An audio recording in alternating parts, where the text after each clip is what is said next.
subsidising the industries which are failing. He's come out today in Tasmania to say that he doesn't intend to protect forests, that he wants to keep the oceans open. That is code for saying that he opposes the forests having gone into the World Heritage Area. He opposes marine parks. He opposes essentially the central brand Tasmania. Brand Tasmania has grown out of protecting the environment. Just as we've had a major jobs summit in Tasmania looking at the transition out of the old dig it up, cut it down, ship it away economy to looking at value adding in Tasmania, high value, low volume product, here we have Tony Abbott coming down here and with a massive attack on the state. Let me go to one in particular, and that is Hydro Tasmania.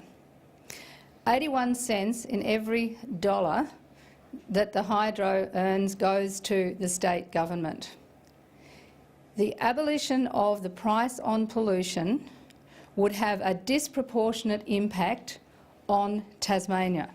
It would have a massive impact on the budget, and Tony Abbott needs to explain why he is prepared to make that massive attack on Tasmania. In this state, we want to get to 100% renewable energy, and instead of that, with the price of pollution as it is, we're now getting more than $70 million a year going into the hydro and then flowing on to the state budget.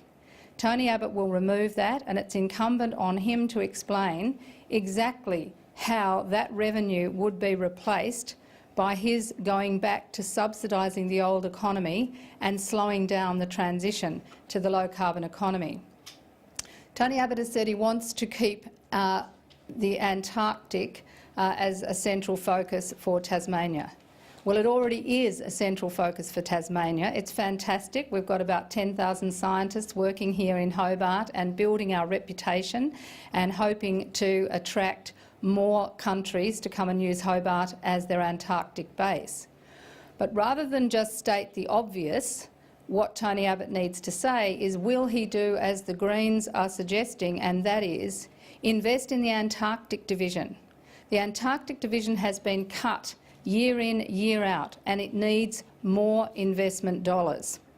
Secondly, with the CRC ending with the whole Antarctic Research Centre, we need to guarantee that when that happens, we pour money into maintaining Hobart as a research facility for the Antarctic, and that includes more research days for the new ship that is coming to be centralised here in Tasmania and go out into the southern oceans. We need more money. So specifically, what does he intend to do? And thirdly, on the GST, we have had speculation this week that Tony Abbott, in order to fund his tax cut proposition across the board, will review the GST. Now, he gets away with this by coming to Tasmania saying, no, I'm not touching Commonwealth revenues, and then gets back to the mainland and Joe Hockey says, oh yes, we're looking at GST, oh yes, we're looking at when getting rid of the carbon price, we're going to compensate, and then we're not going to compensate. So let's have some straight up and down truthful answers from Tony Abbott. One, Tasmania gets more than $70 million a year as a result of the price on pollution. What is he going to do about that loss to Tasmania? Two, don't just have platitudes about the Antarctic. Exactly how are you going to fund Tasmania remaining central to the whole research effort on the Antarctic? And three, come up front to Tasmanians. Are you going to oppose further forests going into protection? Are you going to tear up the marine national parks? And are you going to subsidise the failing native forest industry in Tasmania? They're the key questions, not just platitudes but answers. Will you focus your campaign on a jobs package at some stage over the next 4 weeks? The Tasmanian Greens and the Australian Greens have been working very hard for a long time to transition Tasmania away from the failing old economy into the jobs of the future. That's why we've said, for example, we will oppose cuts to the university.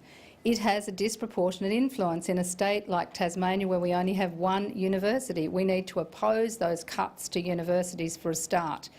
Equally, we have a large number of students here who tend to come from lower socioeconomic backgrounds, and we need to make sure that we stop their scholarships being converted to debt. That's a very bad idea. If you're going to transform an economy like Tasmania, investing in education from early childhood through to universities is essential.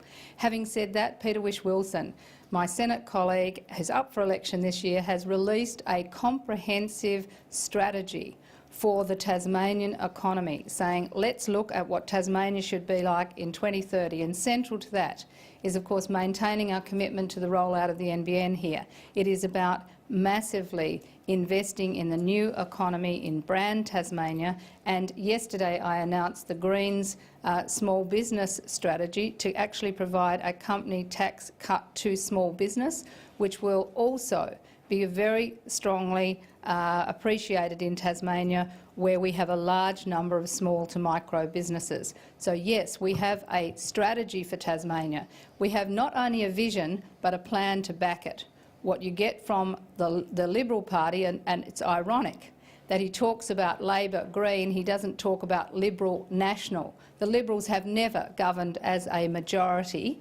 They always rely on the minor party, the Nats. So let's actually acknowledge that that is the state of play. Can we read much into where Tony Abbott visits when he comes to Tasmania? Ben's crunched the numbers, twice to Hobart since becoming opposition leader and 11 times out with Andrew Nikolic in Bass.